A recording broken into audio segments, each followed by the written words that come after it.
Good morning, good afternoon, and good evening, everyone, and welcome to this Inside Scientific webinar titled Cardiovascular Autonomic Dysfunction in the Post-COVID Landscape, Detection and Management. My name is Darius Sulam from the events team at scientist.com, and I'm pleased to be your host today. This webinar has been sponsored by Finepress Medical Systems. Finepress Medical Systems contributes to better healthcare by providing hardware and software solutions for continuous non-invasive blood pressure measurements. With their products, they assist healthcare professionals and researchers with their daily operations. Finepress specializes in research and diagnostics of autonomic functioning, and with this webinar, they want to support the spread of knowledge about cardiovascular autonomic dysfunction in the post-COVID-19 landscape. We're very fortunate to have Dr. Artur Fedorowski, who will discuss cardiovascular dysautonomia as a specific sequelae of acute COVID-19, and will guide the audience in the diagnostic workup of PASC patients with suspected cardiovascular complications. So once again, I would like to welcome everybody to this session. And our talk will be about cardiovascular autonomic dysfunction in the post-COVID landscape and about its detection and management. This is a very important issue, and it has become even more important in recent months when we noticed increase in the cases of so-called long COVID in many countries all over the world. So the question is, how did it all begin? And my story is that I met this lady in September 2020, active and healthy 41-year-old woman with only mild asthma in her medical history, married, 2 children. She worked as a team leader in an educational institution. She fell ill with suspected COVID-19 infection in March 2020. And when she expected that she would recover very soon, she developed chronic fatigue, deconditioning, strange palpitation, feeling of orthostatic intolerance, and after all, problems with concentration and even gastrointestinal issues. Of course, it was very worrying for her, and the symptoms were lingering. So she decided to visit her primary care doctor. And after a few weeks of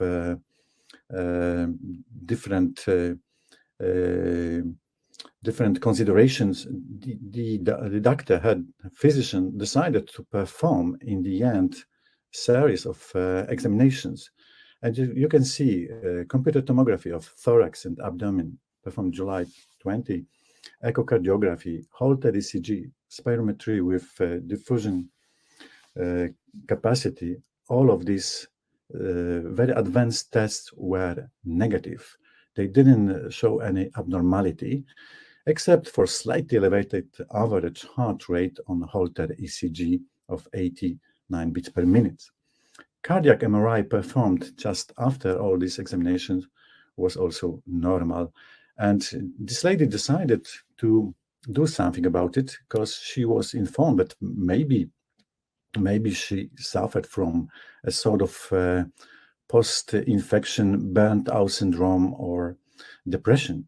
So she found some notice on Facebook that there are some laboratories as ours at this time in Malmö, in Sweden, that may perform additional tests looking for specific abnormalities like abnormal palpitations and orthostatic intolerance.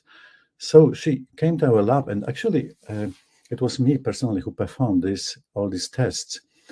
So we examined her in our autonomic lab somewhere in the end of September 2020, and what she demonstrated in our lab was, as you can see here in the first test, active ascending test, abnormal heart rate increase, lightheadedness, and in the very beginning, blood pressure drop more than 40 millimeter mercury, meaning that it was, of course, abnormal, and she couldn't stand for a longer period of time. She had to sit down after a while.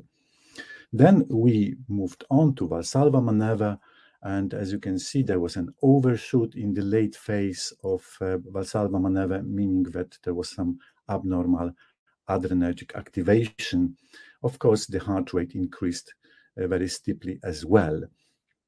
So as you can see, these two abnormalities are typical for hyperadrenergic states and hyperadrenergic responses. Then we performed our main instrument, tilt testing. And here, if you can follow the curves, blood pressure curve and heart rate curve in the lower panel, you will see that as soon as she was tilted up, heart rate increased very steeply up to the level of 135. She started feeling dizzy. She reported lightheadedness, and you can see blood pressure oscillations actually in the part where you can see the tilted part of the test. And then she said that she felt as if swollen in her abdomen. And in the end, we decided to perform deep breathing test very quickly to see the parasympathetic control of circulation. And this parasympathetic control was normal. So deep breathing test was normal.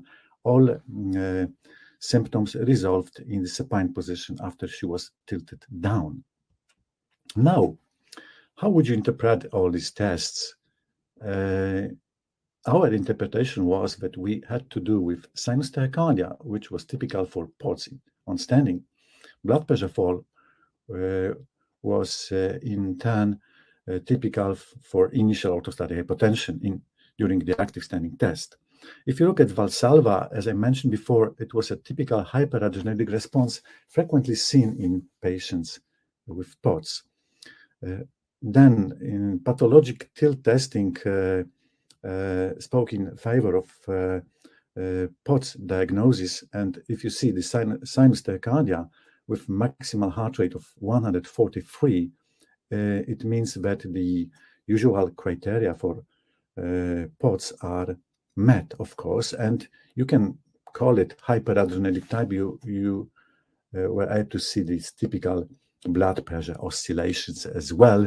However, there was normal parasympathetic control of circulation, which was observed during deep breathing response. This was our first patient with post-COVID POTS, and this was not the last one. So now, having this in mind, just take a look how we started recognizing the long COVID syndrome or post-acute COVID syndrome. As you can see in this very nice publication from 2021 by Nalbanyan and colleagues, post-acute COVID syndrome is defined as persistent symptoms and or delayed or long-term complication beyond 4 weeks from the onset of infection. And actually, now we are expecting symptoms that are persistent beyond the 12-week limit, meaning that 3 months of symptoms should be there. And interestingly, if you look at the spectrum of different symptoms observed in long COVID, you will see fatigue, muscular weakness, joint pain, anxiety, sleep disturbances, cognitive disturbance, brain fog, headaches. It was observed in the very beginning of the syndrome when the first observations were made. And then in the middle, you will see palpitations and chest pain. Accidentally, or maybe not so accidentally, all these symptoms are very typical for POTS. We had observed them in typical POTS patients before the pandemic started. Now, after 2 years of observing this syndrome, we know that 10 to 15% of COVID-19 patients report chronic symptoms beyond the time limit of 12 weeks. And the major symptoms are now recognized as POTS. And if you look at the whole population of highly symptomatic long COVID patients, we are now pretty sure that up to 30% of highly symptomatic long COVID patients suffer from POTS and related dysautonomias. And the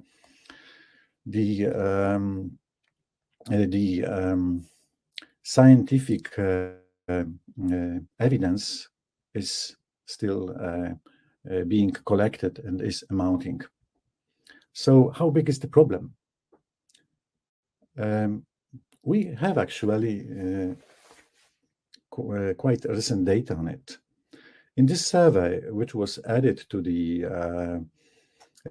general survey that monitors the health condition of American population performed by Centers for Disease Control and Prevention in the US, questions about long COVID were added to the survey just recently. And what we can observe here is that around 10 to 15% of the whole American population report prolonged symptoms that they identify as long COVID. Of course, the intensity of the symptoms may differ from case to case, but between 10 to 15% of Americans report prolonged symptoms after initial COVID infection. And even more interestingly, there is some overrepresentation of young and middle-aged women between 30 and around 50, 60 years of age. Now, in this one of the most recent publications by Davis and Eric Topol, published in Nature Reviews in Microbiology this year, the authors state that at least 65 million individuals worldwide are estimated to have long COVID, and that dysautonomia, general dysautonomia and cardiovascular dysautonomia, and when we talk about cardiovascular dysautonomia, especially postural orthostatic tachycardia syndrome, is one of the major manifestations of long COVID syndrome. So long COVID syndrome is a syndrome that doubles the risk of developing dysautonomia.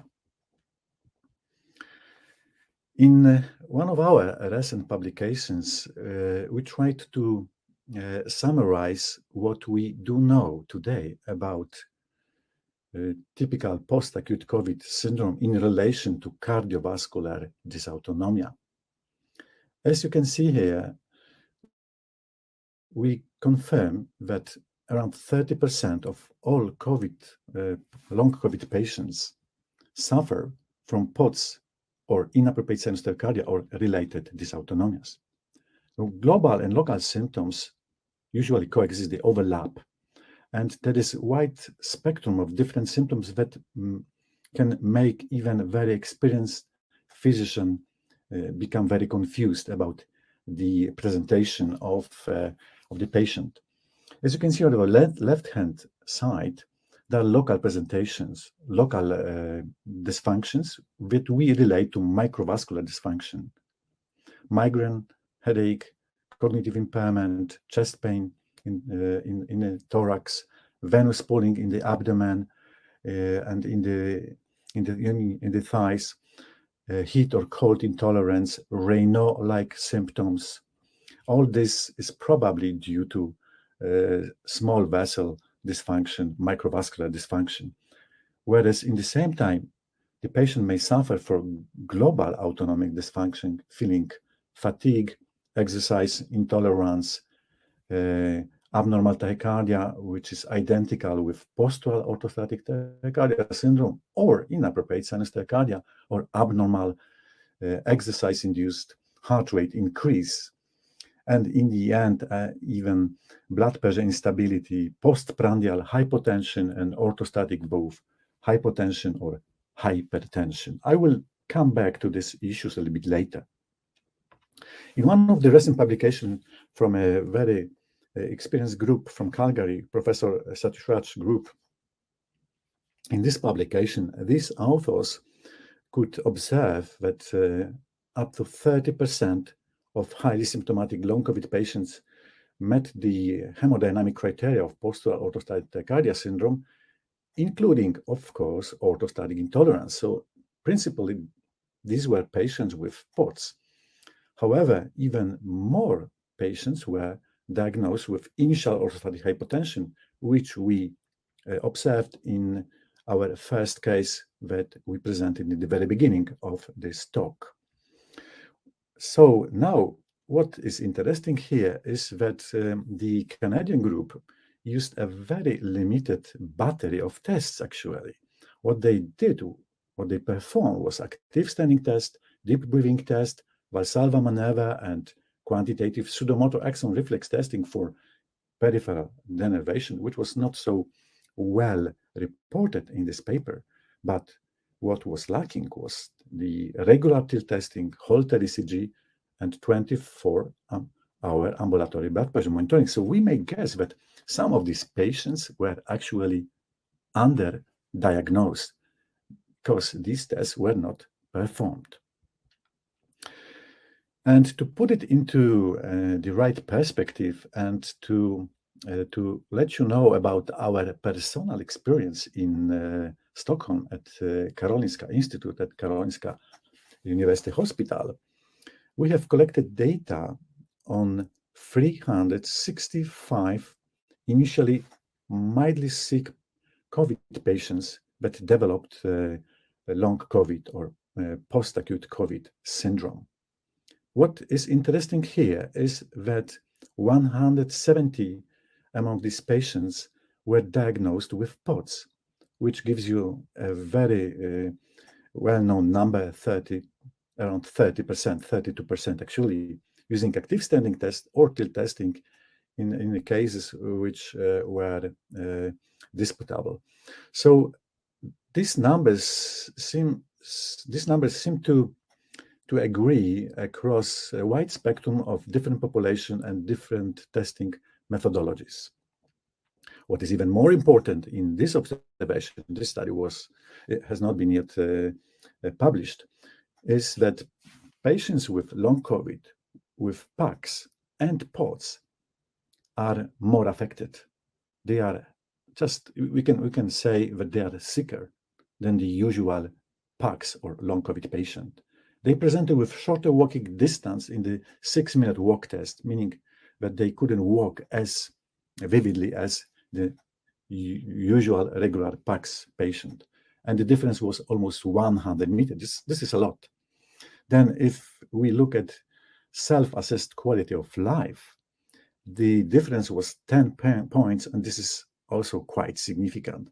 So PACS patients with POTS are much sicker. They feel much worse than normal, regular long COVID patient. And the question, one of the major questions that I ask myself always is, why is POTS and cardiovascular phenomena, why are they not so well reported in different studies? And my best guess is that the access to the diagnostic technology and the knowledge about the outcome of these tests, the interpretation of these tests, are not so well available or widely available. So the question is how to detect cardiovascular autonomic dysfunction if you suspect you have a patient with it in front of your eyes. So if I can recommend something, I would recommend this publication, one of our recent publications where this workup or algorithm was presented or was offered to every doctor, every physician meeting long COVID patients. So you have a patient with symptoms that last more than 3 months. And if you have to do with abnormal sinus tachycardia, palpitations, even chest pain, and what we mean by abnormal tachycardia is average heart rate above 90 on Holter ECG, or resting heart rate above 100, or just increasing heart rate on standing of more than 30 beats per minute, associated with fatigue, orthostatic intolerance, and typical POTS symptoms, then you should probably go on with more detailed examination. Of course, you would perform ECG, usual blood pressure measurement, active standing test. If you are so much sophisticated that you can perform 6-minute walk it's very valuable. Of course, oximetry measurement and so on, basic lab tests, all of this is very valuable in the preliminary screening. Then what we recommend nowadays is a special POTS symptom burden score, what we call MAPS, Malmö POTS symptom score, MAPS. This was specifically designed to assess the symptom burden in POTS.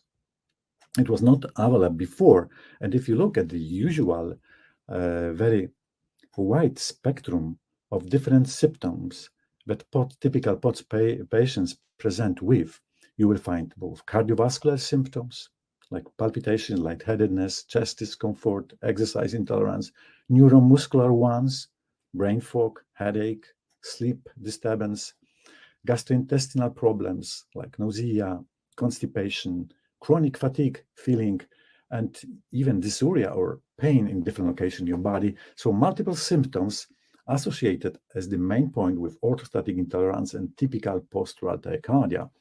So this is quite difficult for a regular physician to make sense with. So that's why this measurement scale measurement instrument was developed by us.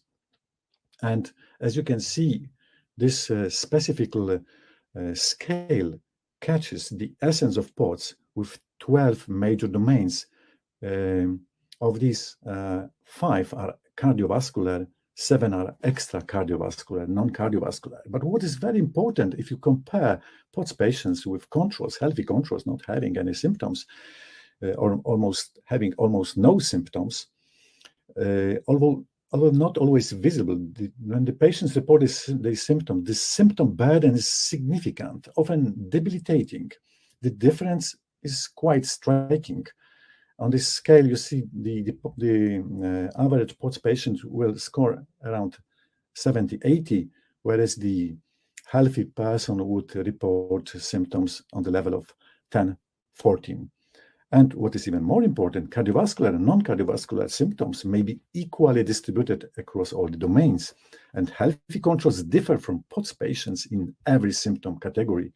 So this is not only about palpitations, orthostatic intolerance, but even sleep disturbances and cognitive impairment and so on. All 12 domains are more or less equally affected. So I would recommend using this instrument to evaluate, to assess the symptom burden in POTS patients, even in patients with long COVID. It works very well in this population too. Now, moving beyond the symptom assessment, you would like to know what's happening in the body, what the naked eye cannot see. Then you should move on and apply the battery of cardiovascular autonomic tests. Of course, you would like to maybe to perform some cardiac tests, pulmonary tests, and some specific laboratory tests, but believe me or not, probably you will find some abnormalities. But if you have a methodology that can detect abnormalities in 1/3 of your patients, probably you should apply this methodology in the first place.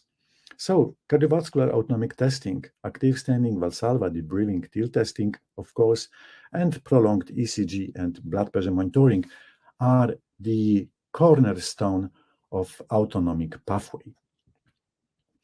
And this is supported by the recent syncope guidelines, meaning that active standing, Valsalva, deep breathing, carotid sinus massage, which is not so very much useful in this context, tilt testing, may be performed very successfully in cardiovascular autonomic laboratory. Then ambulatory blood pressure monitoring and ECG monitoring should be added obligatory, in my opinion. Now, when we move across the spectrum of different tests, I will walk you through all these tests, showing you a few typical examples. You see the active standing test in woman, 20-year-old, with Ehlers-Danlos syndrome and POTS with unexplained syncope, and you will see the pathologic active standing test blood pressure goes down more than 40 millimeter mercury, she develops dizziness, presyncope, and the symptoms resolve while sitting. This is typical initial orthostatic hypotension with the usual criterion for initial orthostatic hypotension met, meaning systolic blood pressure goes down more than 40 millimeter mercury within the time period of less than 30 seconds after standing. Now, if you look at this diagram, I would like you to understand that this specific pathology can only be detected by using beat-to-beat technology. If you use a regular blood pressure measurement, you will not catch the moment. You will not catch this swing in blood pressure producing symptoms. It is too short. You will not see it. So blood pressure fall in initial orthostatic hypotension warrants applying beat-to-beat technology. Then the same refers to Valsalva test. To see what's going on during Valsalva test, you have to use beat-to-beat technology again. It can be performed in autonomic lab using beat-to-beat blood pressure monitor, of course. Now what you see here is actually a patient with autonomic nervous system damage. And what you cannot see here is the normal overshoot. So this normal overshoot is lacking here. But if you remember the first patient that I presented, the lady with post-COVID POTS, you will remember probably that she presented with magnific overshoot in the late phase of Valsalva maneuver. And this was hyperadrenergic response in her case. In this case, this is hypoadrenergic response. And this young man actually has autonomic nervous system damage and no heart rate reaction, no overshoot. This is very pathologic in the other direction, we might say. Deep breathing can be performed sitting or standing. I would prefer sitting, but in some cases we can perform in standing as well. And as you can see here, this is quite interesting story. These two ladies were admitted to our lab to perform autonomic tests the same day, and they were examined consecutively. The first lady and the second lady both had POTS, but if you can compare the diagrams, you will see the normal deep breathing response in the first lady, and the second lady, slightly younger lady, demonstrates very flat line in blood pressure oscillation. There are no blood pressure oscillations at all, and there are very slight oscillation in heart rate, meaning that the parasympathetic control in the second lady is impaired. So here we have hyperadrenergic POTS with, unfortunately, with parasympathetic impairment. And these tests are very nice to demonstrate the extension of dysautonomia in POTS patients. Is the vagal control affected or not? Now, let's move to the main battery of tests that we perform in almost each and every patient with suspected post-COVID dysautonomia. TIL testing is, of course, very easy to interpret. You will see this steep heart rate increase, dizziness, orthostatic intolerance, lightheadedness, sometimes pain in the neck or anxiety, which all resolve while tilted down. You may also see cerebral saturation fall in the late phase of TIL testing, meaning when the cerebral autoregulation may be impaired in POTS on standing, which may explain the symptoms, these pronounced symptoms. So TIL testing is very nice. You cannot use your legs, you cannot extend your legs, you cannot apply counter maneuvers. So it is very sharp, I would say very sharp testing to decide whether we have to do with patient with POTS or not, and especially if you see the typical hemodynamic chronotropic response and this associated with symptoms, then this is definitely diagnostic. Now, what we added to the battery of tests, which was nicely presented by a colleague of mine, Dr. Stolberg from Karolinska Institute. Holter ECG may be diagnostic as well. You see this Holter ECG performed in this lady with post-COVID symptoms, actually a physician from a primary care center in the southern part of Sweden, and it was interpreted as normal. Actually, if you look at this Holter ECG, you will see that the average heart rate is very high, above 100. So this is absolutely inappropriate sinus tachycardia. There is no other explanation of this high heart rate in this lady. Then you will see the spikes, the very typical characteristic spikes, meaning that heart rate increases every time she moves up. She's standing. The heart rate increases from 90 to 140, and she doesn't feel well, of course, in all these instances. So the correct interpretation would be heart rate spikes and increased heart rate on average, and the final diagnosis would be POTS with inappropriate sinus tachycardia. Holter ECG may be very nicely used for therapy monitoring. Let's say if you apply ivabradine or beta blockers, then you can re-perform Holter ECG and see whether all these changes disappear or if they still persistent. One of our recent findings, which I think it's also a finding that might introduce some new aspect into the management of POTS patients, is so-called hypotensive tendency. We usually looked at all this blood pressure, unexpected blood pressure drops on 24-hour blood pressure monitoring as a sort of artifact. If you look at the diagram on your left-hand side, you will see the very impressive blood pressure drop, which is below 70 millimeter mercury. Systolic blood pressure goes down below 70 millimeter mercury, and you will see the compensatory heart rate increase. So this is not an artifact. This is blood pressure drop, and she didn't feel well during this episode as well. This lady with post-COVID syndrome and syncope as well in her history. So all these episodes, plus on average low blood pressure phenotype, they speak in favor of treating the patient with vasoactive or volume expanding drugs. I will talk about it a little bit later. So this should be absolutely added to the battery of autonomic tests. In this lady, we see POTS with spontaneous hypotensive tendency, which is absolutely an indication for therapy. In the pipeline, what we demonstrated just last year, a very interesting finding, in my opinion. You maybe remember the panel with cardiovascular dysautonomia, a left-hand panel with microvascular dysfunction. Now, what's going on? Why is it like that? Actually, we may have some insight into the pathology of microcirculation or small vessel pathology.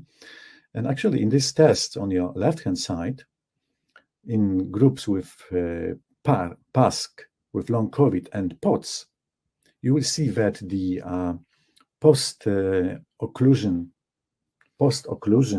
hyperemia is impaired. So the vessels do not dilate in response to hypoperfusion. They do not work. They do not collaborate so well with the rest of the circulation. It may create feeling of cold intolerance, headache, or even chest pain. And when we talk about chest pain, just look at your right-hand side, and you will see cardiac MRI. And what you see in some of the patients with post-COVID POTS on your right-hand side, and in the right panel, you will see a brim, a violet brim on the inside, on the left chamber, left ventricle, which means that in these patients there is abnormal, insufficient perfusion, stress perfusion. So this creates a situation when you can feel chest pain, angina. It might be one of the most plausible explanations of abnormal symptoms, just like unexplained chest pain in patients with post-COVID POTS. So why is that? And we've been trying to understand POTS and why is it so wide manifestation, so wide spectrum of different symptoms, a plethora of different organs that are affected. So until now, our best guess was that POTS must be a sort of autoimmune disease, inflammatory disease. And in a series of different experiments, there was an hypothesis created by Professor David Kempf, late Professor David Kempf from Oklahoma City University, that we had pleasure to collaborate with, that some of the antibodies, autoantibodies, they interact with different cardiovascular receptors, so-called G protein-coupled receptors, leading to stimulation, inhibition, or transformation of these receptors, creating in the end a sort of chaos in the body. So to catch this signal is not that easy. If you try to catch this signal, catch these autoantibodies using ELISA, a typical methodology that is used to detect the presence of autoantibodies against different protein targets, then you may not be very lucky. There is no difference between POTS patients and healthy controls, as demonstrated by us and colleagues from Calgary, Canada, last year. However, if you use cell-based assays, functional assays with cells with receptors expressed on the surface, one type in a time, then you may see something. And even you may see something if you look at the living cells, if you expose them to serum from sick persons, from POTS patients. And just mention briefly the method that is depicted by the central diagram. We were able a few years ago to demonstrate that POTS patients, serum from POTS patients or blood of POTS patients contain circulating autoantibodies stimulating alpha and beta adrenergic receptors controlling the circulation. And this effect can be selectively stopped by specific antagonist of these receptors. So, knowing what we know today, we cannot just look, see and wait what's happening, and we cannot tell our patients that, oh, it's too bad, we don't understand the disease, we don't know what the etiology is, and we cannot offer you any treatment. Actually, we are obliged to offer treatment, the best treatment that exists. And our best treatment nowadays is non-pharmacological treatment that we, in the first case, that we introduce by stopping exacerbating medicines that decrease blood volume, increase heart rate. We recommend to increase water and fluid intake up to 2-3 liters per day. We recommend to increase salt intake and to eat smaller food portions to decrease the risk of postprandial hypotension. We recommend lower body compression garments of the second class, meaning that the pressure expressed by the compression garments should be a little bit higher, between 25, 35, 40 millimeter mercury, and then a specifically tailored exercise training that should be actually supervised by physiotherapists. This is our recommendation. It works really nice, and we have good experience with it. Now, it's quite often it is not good enough, and patients are sometimes so much affected, but they need drugs, pharmacological agents. In this context, we used to start with heart rate regulating drugs, just like beta blockers, ivabradine, calcium channel blockers if you have chest pain, or blood pressure stabilizing drugs, just like midodrine, droxidopa, that increase the vascular tone, or fludrocortisone, which is volume expanding drug, meaning that your blood volume increases. Of course, we hope that the patient will tolerate these drugs. There are some side effects, unfortunately. For some of patients with very debilitating brain fog or cognitive impairment, we might try out actually dexamphetamine in low dose. And it seems to work very well for some very affected patients. Some of them were able to stop the sick leave and go back to work. And in the end, in patients with muscle weakness, with gastrointestinal symptoms, with dystonia or hypofunction of gastrointestinal system, we used to test pyridostigmine with quite good effect. So you see, there is a battery of different drugs that should be tested, and the therapy should be tailored according to the patient's need, hemodynamic profile, plus the tolerance of drugs. Now, I think that I would like to summarize all we presented today. So there are some numbers that are very important. We know today that between 10 and 15% of all COVID-19 patients develop long COVID. 1/3 of highly symptomatic patients will develop POTS and other forms of cardiovascular dysautonomia. These are quite huge numbers, in my opinion. And cardiovascular autonomic dysfunction affects both global circulatory control, producing sinus tachycardia, postural tachycardia, exercise-induced tachycardia, and local circulation as well, producing such symptoms as chest pain, migraine, edema, cold intolerance or heat intolerance, Raynaud-like symptoms. To detect cardiovascular dysautonomia, it is very important to apply at least TIL testing or active standing test.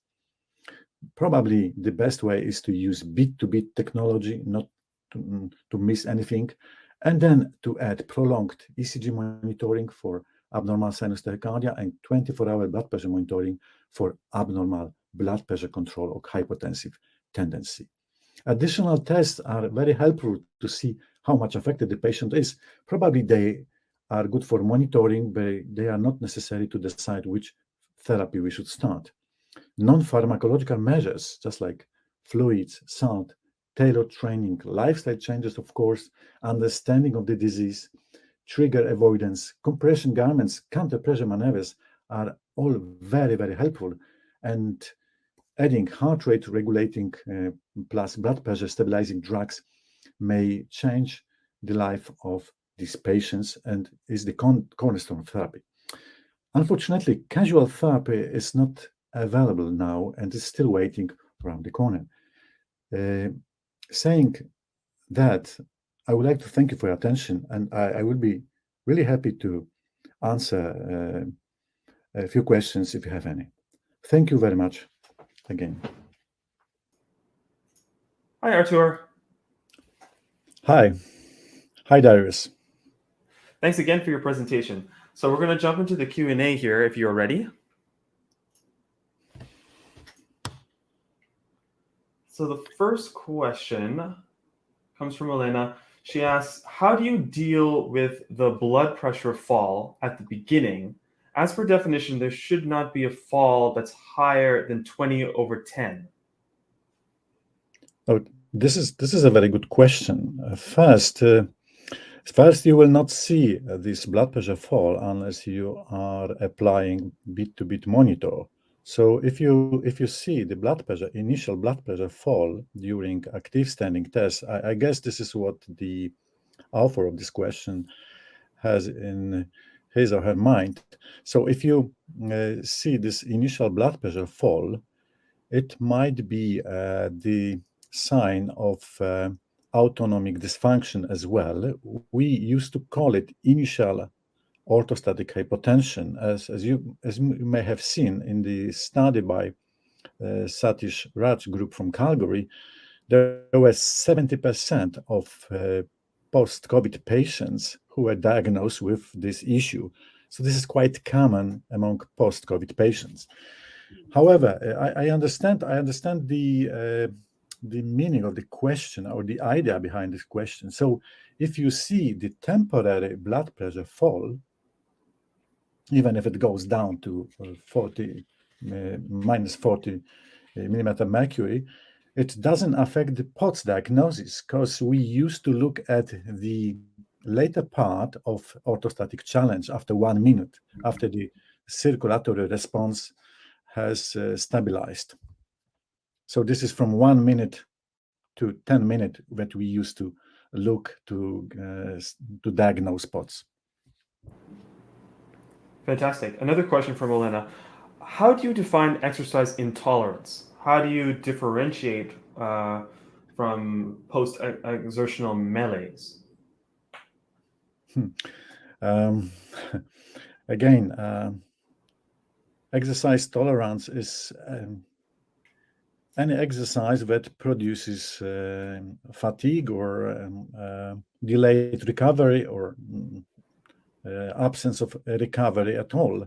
So for me, this is a symptom that can be very well tested in an objective way, just like by performing exercise ECG test or any other 6-minute walk in the other test. So we have some objective measures that can be applied to demonstrate that the patient is suffering from exercise intolerance. And first of all, we ask the patient, how do you feel when you exercise, when you perform any effort? And what about the recovery time? Do you recover completely, or do you have some persistent symptoms after the exercise? And then we can make some objective tests like exercise ECG or 6-minute walk, which we perform at our institution. Fantastic. Another question for you. In your opinion, which specialty physicians should be allowed to diagnose POTS? Cardiologists, neurologists, general practitioners, or is this more of a cross-specialty issue? This is definitely an interdisciplinary issue, interdisciplinary problem. As you may have noticed, looking at one of the slides, which demonstrated wide spectrum of different POTS-related symptoms, we have symptoms that stem from cardiovascular system, that stem from the nervous system, that stem from gastrointestinal system, and so on. However, what is the major sign of POTS is the cardiovascular dysfunction, cardiovascular autonomic dysfunction. So I think for diagnosis, it's good that the patient will be seen by cardiologist or by neurologist that has some good competence in the field of cardiovascular autonomic control, may perform and interpret active standing test or tilt testing and so on, and additional autonomic testing. So by tradition, I remember one survey performed a few years ago by Dysautonomia International in US, and as far as I remember, 65% of POTS patients were diagnosed by cardiologists and around 30% by neurologists. But of course, primary care physicians may diagnose POTS as well. What you need is actually active standing test and a sort of review of patient symptoms. That's enough. Perfect, great. Another question here. Do you see a need for beat-to-beat blood pressure monitoring at home in addition to beat-to-beat heart rate with a Holter? Probably not. I try to understand the idea behind this question. If you perform more sophisticated tests in the lab in a diagnostic center, you probably almost obligatory need the beat-to-beat monitor to be able to diagnose initial orthostatic hypotension, Valsalva, abnormal Valsalva response, abnormal deep breathing response, and to be able to track the blood pressure curves doing tilt testing. Absolutely. You may use bit-to-bit monitor at your primary care center just for the same reason. If you have budget for it, if you have skills to interpret the test, of course, it may be performed even without tilt table, without access to very fancy other monitors. But you have to understand that bit-to-bit monitor gives you a lot of more information. It takes more time to perform the test, but it gives you much more information. You will see on the screen what's happening behind the scene in the circulatory system. However, I would not recommend it for let's say, home monitoring. I guess this is too early, but I've heard about some new technology being now entering the market, and we may expect that within 5-10 years it might be available, not maybe bit-to-bit technology, but maybe a sort of quasi bit-to-bit technology giving you an average of 10 beats blood pressure. Fantastic. Thanks so much. So do you have any experience using heart rate variability to diagnose and monitor long COVID dysautonomia? Yes, there is a place for it. Absolutely. Actually, if you look at the Holter ECG of a patient with inappropriate sinus tachycardia, if you don't see this typical circadian wave and the nighttime dip, you may expect that the heart rate variability is very much squeezed. This heart rate variability is very much reduced.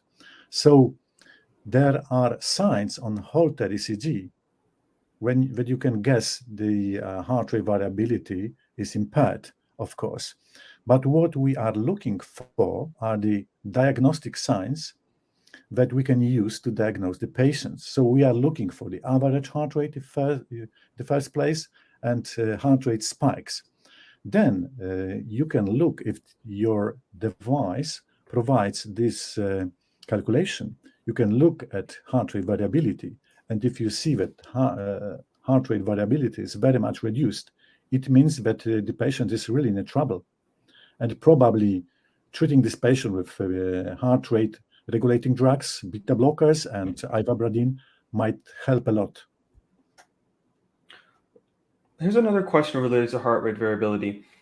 This question asks, isn't there any heart rate variability index calculated from a short-term ECG recording that can show the presence of POTS? Not according to my knowledge. I know that one group from France is working on it. They have presented some preliminary data, but this has not been published yet, and this is not in clinical use yet. So it may come, of course, but what we are looking for are changes produced by orthostatic challenge in the first place. And looking at ECG only, you cannot guess what's happening with the body as a whole. Fantastic. Here's an interesting question for you. Do you propose activity that would stimulate the parasympathetic system, respiratory exercises like meditation, cold showers, vagal nerve stimulation, acupuncture, these sort of things? Would that help in any way? Probably yes. And I've heard about it from my patients, some very desperate patients and very, let's say, dedicated patients. They tried this out, and some of them reported a great improvement. The problem with this kind of measure is that you have to be very disciplined to perform it. You have to perform it on a regular basis, and you have to follow the instructions. And probably, if you don't do it, the effects will be less pronounced, and then this may disillusion you, and then you may quit it. So you mentioned vagus nerve stimulation, and I read about one study performed by Professor Fulan group in Milan, that reported very good effects of vagus nerve stimulation POTS patients, especially for heart rate variability, actually, that we mentioned before.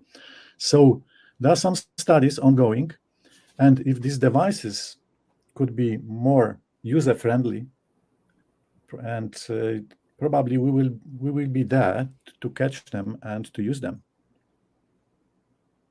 Fantastic, yeah. We probably have time for just one more question here before we wrap up. So the last question I have for you is, what is the role of low pressure baroreceptors in the dysautonomia syndrome? Okay. Big question. This is not an easy question. Low blood pressure receptors. I guess that the author of this question is asking not about baroreceptors in your carotid sinus, but some other receptors in the pulmonary area, in the pulmonary circulation, or probably in the vein system. So I can answer like that. Let us imagine the POTS as a systemic disease affecting all receptors in the body, and probably all receptors that are connected to the autonomic nervous system and transferring signals in an afferent way to the autonomic centers are affected. And these receptors may have as well a very substantial role, but they are difficult to test in the autonomic lab. So this is the problem. Great, fantastic. I think that is all the time that we have left for today. So once again, Artur, thank you so much for that amazing presentation and for sharing your insights. It's been a real pleasure to have you talk with us today. Thank you, Darius, for organizing this session, and thank you for all questions to the audience. Thank you very much for you. Absolutely. So, a big thanks to you, the audience, for participating. And last but not least, we'd like to thank the sponsor, Finepress Medical Systems. We now invite you to take the time just to have a look at the post-webinar survey. We do read all of your comments and appreciate your input. And of course, if you still do have questions, it's not too late. Feel free to continue sending them in the Q&A tab. We'll forward it along to Artur following the event. And of course, if you're interested in learning more about the research, we invite you to check out the handouts tab as well. So in closing, we hope you enjoyed this Inside Scientific webinar, and we'll see you again next time.